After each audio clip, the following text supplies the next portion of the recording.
ಅನೇಕ ವರ್ಷಗಳಿಂದ ಧರ್ಮಸ್ಥಳದ ಸುತ್ತ ಈ ರೀತಿಯ ಕೆಲ ಆರೋಪಗಳು, ಅದರಿಂದ ಅನುಮಾನಗಳು ಹೆಚ್ಚಾಗ್ತಲೇ ಇತ್ತು. ಯಾವ ಮಟ್ಟಿಗೆ ಅಂದ್ರೆ ಧರ್ಮಸ್ಥಳವನ್ನ ಹಾಗೆ ಅಲ್ಲಿನ ಪ್ರಭಾವಿಗಳನ್ನ ನಂಬುವವರು ಅವರು ಕೂಡ ಒಂದ್ ಹಂತಕ್ಕೆ ಪ್ರಿಪೇರ್ಡ್ ಆಗ್ಬಿಟ್ರು. ಇಲ್ಲ, ಈ ವಿಚಾರದಲ್ಲಿ ಒಂದು ತನಿಖೆ ಆಗೋಗಿ ಕೇವಲ ಆರೋಪ ಆರೋಪ ಆರೋಪ ಅಂತಿರೋದು ನಿಜಾನ ಸುಳ್ಳ ಅನ್ನೋದು ಕೂಡ ಬಯಲಾಗ್ಬಿಡ್ಲಿ. SIT ತನಿಖೆ ಆಗ್ತಿದೆ ತಾನೆ, ನಿಜವಾಗ್ಲೂ ಇಲ್ಲಿ ಯಾರಾದ್ರೂ ಹಾಗೆ ಕೊಲೆಗಟಕರು ಅತ್ಯಾಚಾರಿಗಳಿದ್ರೆ ಶಿಕ್ಷೆ ಆಗೇ ಹೋಗ್ಲಪ್ಪ.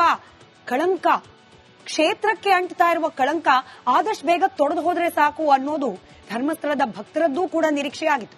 ಹೀಗಾಗಿ ಈ ಮುಸುಕುದಾರಿ ದೂರುದಾರ ಬಂದು SIT ಮುಂದೆ ಸ್ಥಳಗಳನ್ನ ತೋರಿಸಿದ ಸಂದರ್ಭದಲ್ಲಿ ಜನ ಕೂಡ ಆಶ್ಚರ್ಯದಿಂದ ನೋಡ್ತಾ ಇದ್ರು. ಈತ ತೋರಿಸಿರೋ ಜಾಗದಲ್ಲಿ ಈತ ಹೇಳ್ತಿರೋದೇ ನಿಜ ಆದ್ರೆ ಒಂದಾದ ಮೇಲೊಂದರಂತೆ ಶವಗಳು ಸಿಕ್ಕಿಬಿಡುತ್ತಾ? ಸಿಕ್ಕಿದ್ದೇ ಆದಲ್ಲಿ ಆ ಶವಗಳು ಯಾರದ್ದು, ಯಾವ ರೀತಿ ಅವರು ಸಾವಿಗೀಡಾದ್ರು, ಇದೆಲ್ಲದರ ತನಿಖೆ ಆಗೋಗ್ಬಿಡುತ್ತಾ? ಇದರಿಂದ ಸತ್ಯ ಆಚೆ ಬರುತ್ತಾ ಅಂತ ಹೇಳಿ. ಆದ್ರೆ ಈಗ ತನಿಖೆಯ ಹಂತದಲ್ಲಿ ನಾವು ಗಮನಿಸ್ತಾ ಇರೋದು ಸ್ಥಳಗಳ ಉತ್ಖನನ ಕಾರ್ಯ ಅಂತೂ ನಡೀತಾ ಇದೆ. ಆದ್ರೆ ಮುಸುಕುದಾರಿ ಮಾತನಾಡಿದ ರೀತಿಯಲ್ಲಿ ಬಗೆದಲ್ಲೆಲ್ಲ ಶವಗಳು ಸಿಗ್ತಾ ಇಲ್ಲ. ಆ ಮೂಲಕ ಇಲ್ಲಿವರೆಗೆ ಇದ್ದ ನಿರೀಕ್ಷೆ ಕಂಪ್ಲೀಟ್ ಆಗಿ ಅಂತ ನಾನು ಹೇಳ್ತಾ ಇಲ್ಲ, ಇಲ್ಲಿವರೆಗೆ ಇದ್ದ ನಿರೀಕ್ಷೆ ಭಕ್ತರದ್ದು, ಧರ್ಮಸ್ಥಳ ಕ್ಷೇತ್ರವನ್ನ ನಂಬುವರದ್ದು, ಹಾಗೆ ಆ ಗ್ರಾಮಸ್ಥರದ್ದು ನಿರೀಕ್ಷೆ ಏನಿತ್ತು ಆ ನಿರೀಕ್ಷೆ ಹುಸಿಯಾಗಿದೆ. ಇದರ ಮಧ್ಯೆ ಭಕ್ತಾದಿಗಳ ಆಕ್ರೋಶ ಕೂಡ ದಿನೇ ದಿನೇ ಹೆಚ್ಚಾಗ್ತಾ ಇದೆ.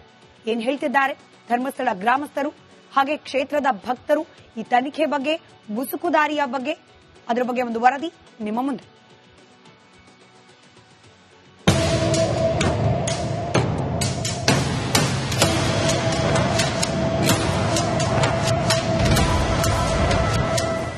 ಒಂದೇ ಒಂದು ಅಸ್ಥಿಪಂಜರ. ಧರ್ಮಸ್ಥಳದ ನೇತ್ರಾವತಿ ತಟದಡಿ ಸಮಾಧಿಯಾಗಿದ್ದ ಮೂಳೆ ಸಿಕ್ಕಿದ್ದೇ ತಡ ಹಲ್ಚಲ್ ಎದ್ದಿತ್ತು. ಅನಾಮಧೇಯ ಮಾರ್ಕಿಂಗ್ ಮಾಡಿದ್ದ ಜಾಗದಲ್ಲೇ ಮಾನವನ ಮೂಳೆ ಸಿಕ್ಕಿದ್ದು ಕೇಸ್ಗೆ ಮೇಜರ್ ಟ್ವಿಸ್ಟ್ ನೀಡಿತ್ತು. ಈಗ SIT ಆ ಮೂಳೆ ರಹಸ್ಯವನ್ನೇ ಭೇದಿಸೋಕೆ ಸಜ್ಜಾಗಿ ನಿಂತಿದೆ. ಈ ಮಧ್ಯೆ ಧರ್ಮಸ್ಥಳದ ಗ್ರಾಮಸ್ಥರು ಸಿಡಿದೆದ್ದಿದ್ದಾರೆ. ಇದು ಕಮ್ಯುನಿಸ್ಟರು ಮಾಡುತ್ತಿರುವ ಷಡ್ಯಂತ್ರ. ಸಂಪೂರ್ಣವಾಗಿ ಕಮ್ಯುನಿಸ್ಟ್ಗಳ ಷಡ್ಯಂತ್ರ ಅನ್ನುವಂಥದ್ದು ನಮಗೆ 100% ಇದರಲ್ಲಿ ಡೌಟೇ ಇಲ್ಲ.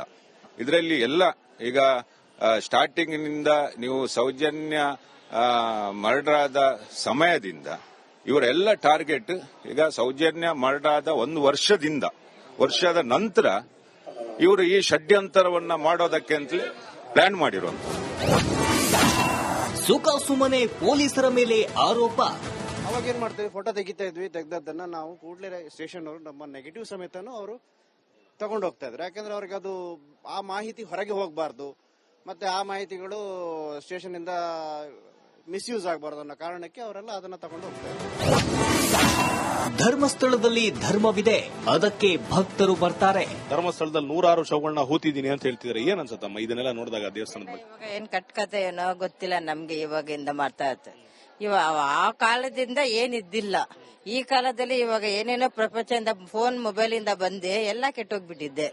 ಧರ್ಮಸ್ಥಳ ಅಂದ್ರೆ ಎಷ್ಟು ಪವಿತ್ರ ಜಾಗ ಇದು. ಇವಾಗ ಈ ಧರ್ಮಸ್ಥಳಕ್ಕೆ ಇವಾಗ ಕೆಟ್ಟ ಹೆಸರು ಬರ್ತಾ ಇದೆ. ಇವಾಗ ಅದಕ್ಕೆ ಏನ್ ಮಾಡ್ತೀರಾ, ಅದು ನೀವೇ ಮಾಡ್ತಾ ಇರ್ಬೇಕು, ನೀವೇ ಮಾಡಿ. ಆಗಿನ ಕಾಲದಲ್ಲಿ ಸ್ಮಶಾನ ಗಿಶಾನ ಇಲ್ಲ ಸರ್, ಜನಗಳಿಗೆ ಹೂಳ್ತಾ ಇದ್ರು. ಆ ತರ ಸಪೋಸ್ ಇವಾಗ ಇದ್ ಮಾಡ್ತಾ ಇದ್ದಾರೆ. ನೀತಿ ಧರ್ಮದಿಂದಾನೇ ನಡೀತಾ ಇರೋದು. ಇಲ್ಲ ಅಂದಿದ್ರೆ ಇಷ್ಟು ಜನಗಳು ಬರ್ತಾ ಇದ್ರ ಸರ್? ಆ ಕಾಲದಿಂದನೂ ಈ ಕಾಲದವರೆಗೂ ಇದು ಒಳ್ಳೇದೇ ಸರ್. ಆತರ ಏನಿಲ್ಲ, ಕಟ್ಟುಕತೆ ಇದೆಲ್ಲ. ತಲೆ ಕೆಡಿಸಿಕೊಳ್ಳೋದು ಬೇಡ, ಸ್ವಾಮಿ ನೋಡಿಕೊಳ್ತಾರೆ. ಎಷ್ಟು ವರ್ಷದಿಂದ ಇಲ್ಲಿ ಬರ್ತಾ ಇದ್ದೀರಾ? ಈಗ 106 ಶವಗಳನ್ನ ಹೂತಾಕಿದೀನಿ ಅಂತ ಧರ್ಮಸ್ಥಳದಲ್ಲಿ ಹೇಳ್ತಾರೆ. ಅದ್ರ ಬಗ್ಗೆ ನೀವು ಕೇಳಿಸ್ಕೊಂಡಾಗ ಏನ್ ಅನ್ಸುತ್ತೆ? 86 ಬರ್ತಾ ಇದ್ದೀನಿ. ಏದೋ 1 ವರ್ಷ ಬರ್ತೀನಿ, 1 ವರ್ಷ ಬರಲ್ಲ. ಅದು ಬೇರೆ. ದೇವ್ರ ಮೇಲೆ ನಂಬಿಕೆ ಬರ್ತೀವಿ ಅಷ್ಟೇ. ಎಲ್ಲ ಮಂಜುನಾಥ ನೋಡ್ಕೊಳ್ತಾರೆ. ನಮ್ಗೇನು ಅನ್ಯಾಯ ಆಗಿದ್ದರೆ ನ್ಯಾಯ ಸಿಗಲೇಬೇಕು. ಹೇಳೋದ್ರ ಬಗ್ಗೆ ನೋಡಿದ್ರೆ ನಿಜಾನೂ ಇರ್ಬೋದು, ಸುಳ್ಳು ಇರ್ಬೋದು. ಅದು ನ್ಯಾಯವಾಗಿ ಸಿಗ್ಬೇಕನ್ನೋದಷ್ಟೇ ನಮ್ಮ ಆಶಯ. ಆಮೇಲೆ ಇದ್ರಲ್ಲಿ ಹಿಂದೂ ಮುಸ್ಲಿಂ ಅಂತ ಬರಬಾರ್ದು, ಯಾರಾದ್ರೂ ಆಗಿರ್ಲಿ ನ್ಯಾಯ ಸಿಗ್ಬೇಕಷ್ಟೇ. ಮುಸುಕುದಾರಿ ವಿರುದ್ಧ ಧರ್ಮಸ್ಥಳದ ಭಕ್ತಾದಿಗಳು, ಸ್ಥಳೀಯರು ಆಕ್ರೋಶ ವ್ಯಕ್ತಪಡಿಸುತ್ತಿದ್ದಾರೆ. ಆದರೆ ಸತ್ಯ ಏನು ಅನ್ನೋದು ತನಿಖೆ ಮೂಲಕವೇ ಹೊರಬರಲಿದೆ. ಅಭಿಷೇಕ್, ರಿಪಬ್ಲಿಕ್ ಕನ್ನಡ, ಧರ್ಮಸ್ಥಳ. ಅನೇಕ ವರ್ಷಗಳಿಂದ ಧರ್ಮಸ್ಥಳದ ಸುತ್ತ ಈ ರೀತಿಯ ಕೆಲ ಆರೋಪಗಳು, ಅದರಿಂದ ಅನುಮಾನಗಳು ಹೆಚ್ಚಾಗ್ತಲೇ ಇತ್ತು. ಯಾವ ಮಟ್ಟಿಗೆ ಅಂದ್ರೆ ಧರ್ಮಸ್ಥಳವನ್ನ ಹಾಗೆ ಅಲ್ಲಿನ ಪ್ರಭಾವಿಗಳನ್ನ ನಂಬುವವರು ಅವರು ಕೂಡ ಒಂದ್ ಹಂತಕ್ಕೆ ಪ್ರಿಪೇರ್ಡ್ ಆಗ್ಬಿಟ್ರು.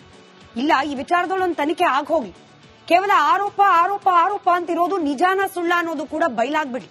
SIT ತನಿಖೆ ಆಗ್ತಿದೆ ತಾನೆ, ನಿಜವಾಗ್ಲೂ ಇಲ್ಲಿ ಯಾರಾದ್ರೂ ಹಾಗೆ ಕೊಲೆಗಟಕರು ಅತ್ಯಾಚಾರಿಗಳಿದ್ರೆ ಶಿಕ್ಷೆ ಆಗೇ ಹೋಗ್ಲಪ್ಪ.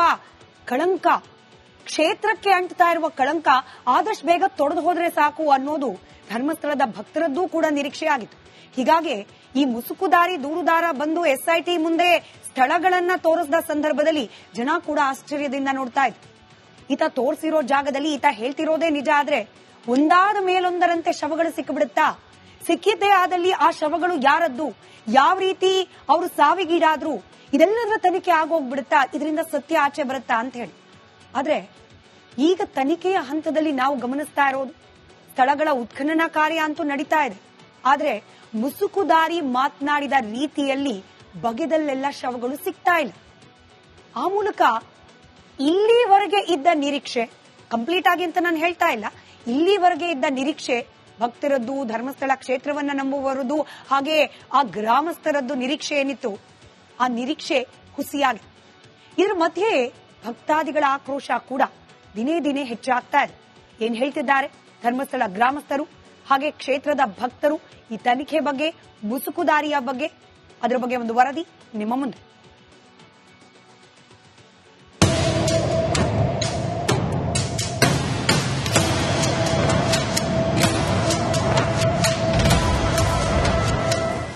ಒಂದೇ ಒಂದು ಅಸ್ಥಿಪಂಜರ. ಧರ್ಮಸ್ಥಳದ ನೇತ್ರಾವತಿ ತಟದಡಿ ಸಮಾಧಿಯಾಗಿದ್ದ ಮೂಳೆ ಸಿಕ್ಕಿದ್ದೇ ತಡ ಹಲ್ಚಲ್ ಎದ್ದಿತ್ತು. ಅನಾಮಧೇಯ ಮಾರ್ಕಿಂಗ್ ಮಾಡಿದ್ದ ಜಾಗದಲ್ಲೇ ಮಾನವನ ಮೂಳೆ ಸಿಕ್ಕಿದ್ದು ಕೇಸ್ಗೆ ಮೇಜರ್ ಟ್ವಿಸ್ಟ್ ನೀಡಿತ್ತು. ಈಗ SIT ಆ ಮೂಳೆ ರಹಸ್ಯವನ್ನೇ ಭೇದಿಸೋಕೆ ಸಜ್ಜಾಗಿ ನಿಂತಿದೆ. ಈ ಮಧ್ಯೆ ಧರ್ಮಸ್ಥಳದ ಗ್ರಾಮಸ್ಥರು ಸಿಡಿದೆದ್ದಿದ್ದಾರೆ. ಇದು ಕಮ್ಯುನಿಸ್ಟರು ಮಾಡುತ್ತಿರುವ ಷಡ್ಯಂತ್ರ. ಸಂಪೂರ್ಣವಾಗಿ ಕಮ್ಯುನಿಸ್ಟ್ಗಳ ಷಡ್ಯಂತರ ಅನ್ನುವಂಥದ್ದು ನಮಗೆ 100% ಇದರಲ್ಲಿ ಡೌಟೇ ಇಲ್ಲ. ಇದರಲ್ಲಿ ಎಲ್ಲ ಈಗ ಸ್ಟಾರ್ಟಿಂಗ್ನಿಂದ ನೀವು ಸೌಜನ್ಯ ಮರ್ಡರ್ ಆದ ಸಮಯದಿಂದ ಇವರೆಲ್ಲ ಟಾರ್ಗೆಟ್ ಈಗ ಸೌಜನ್ಯ ಮರ್ಡರ್ ಆದ ವರ್ಷದ ನಂತರ ಇವರು ಈ ಷಡ್ಯಂತರವನ್ನ ಮಾಡೋದಕ್ಕೆ ಅಂತಲೇ ಪ್ಲಾನ್ ಮಾಡಿರುವಂಥದ್ದು. ಸುಮ್ಮನೆ ಪೊಲೀಸರ ಮೇಲೆ ಆರೋಪ. ಅವಾಗ ಏನ್ ಮಾಡ್ತೀವಿ, ಫೋಟೋ ತೆಗಿತಾ ಇದ್ವಿ, ತೆಗ್ದದ್ದನ್ನ ನಾವು ಕೂಡಲೇ ಸ್ಟೇಷನ್ ಅವರು ನಮ್ಮ ನೆಗೆಟಿವ್ ಸಮೇತನು ಅವರು ತಗೊಂಡು ಹೋಗ್ತಾ ಇದ್ರು. ಯಾಕಂದ್ರೆ ಅವ್ರಿಗೆ ಅದು ಆ ಮಾಹಿತಿ ಹೊರಗೆ ಹೋಗಬಾರ್ದು, ಮತ್ತೆ ಆ ಮಾಹಿತಿಗಳು ಸ್ಟೇಷನ್ ಇಂದ ಮಿಸ್ಯೂಸ್ ಆಗಬಾರ್ದು ಅನ್ನೋ ಕಾರಣಕ್ಕೆ ಅವರೆಲ್ಲ ಅದನ್ನ ತಗೊಂಡು ಹೋಗ್ತಾ ಇದ್ರು. ಧರ್ಮಸ್ಥಳದಲ್ಲಿ ಧರ್ಮವಿದೆ, ಅದಕ್ಕೆ ಭಕ್ತರು ಬರ್ತಾರೆ. ಧರ್ಮಸ್ಥಳದಲ್ಲಿ 106 ಶವಗಳನ್ನ ಹೂತಿದ್ದೀನಿ ಅಂತ ಹೇಳ್ತಿದ್ದಾರೆ. ಏನ್ ಅನ್ಸತ್ತಮ್ಮ ಇದನ್ನೆಲ್ಲ ನೋಡಿದಾಗ ದೇವಸ್ಥಾನದ ಬಗ್ಗೆ? ಇವಾಗ ಏನ್ ಕಟ್ಕತೆ ಏನೋ ಗೊತ್ತಿಲ್ಲ ನಮ್ಗೆ, ಇವಾಗಿಂದ ಮಾಡ್ತಾ ಇರುತ್ತೆ. ಇವಾಗ